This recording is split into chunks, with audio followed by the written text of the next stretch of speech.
नमस्कार. सिनेक्षेत्रातून एक धक्कादायक आणि दुःखद बातमी समोर आलेली असून सुप्रसिद्ध गायिका सुमन कल्याणपूरकर यांचं निधन झालेलं आहे. सुमन कल्याणपूरकर यांनी वयाच्या 89व्या वर्षी राहत्या घरी अखेरचा श्वास घेतला. त्यांच्या निधनामुळे संगीत क्षेत्रात शोककळा पसरलेली आहे. सुमन कल्याणपूरकर यांनी मराठी भावगीत, भक्तिगीत, हिंदी चित्रपटातील अनेक गाणी गायलीत.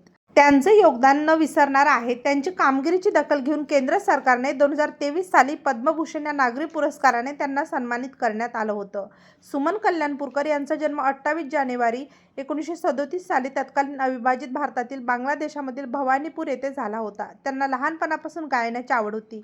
त्यांचं लग्नाआधी आडनाव हेमाडी असं होतं. लग्नाआधी त्यांनी सुमन हेमाडी या नावाने गाणी गायली. त्यावेळी गायलेली त्यांची अनेक गाणी लोकप्रिय ठरली होती. सुमन कल्याणपूरकर यांनी रुपेरी पडद्यावर कोई पुकारे, धीरे से तुझे, आंखें के तारे हे गाणं गायलं. त्यांच्या गाण्याने त्यांना एका वेगळ्या उंचीवर नेऊन ठेवलं. त्यांच्या गाण्यामध्ये कमालीची शास्त्रीय बैठक पाहायला मिळाली. मनमोहन, मन में हो तुम्ही या अजरामर गीताला तानसेन पुरस्कार देखील लाभला होता.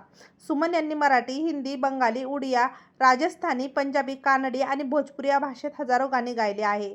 त्यांनी गझल, ठुमरी, भक्तिगीते देखील गायलेली आहेत. तेव्हा मित्रांनो, आपल्या तारांगण या यूट्यूब चॅनलतर्फे सुप्रसिद्ध गायिका सुमन कल्याणपूरकर यांना भावपूर्ण श्रद्धांजली.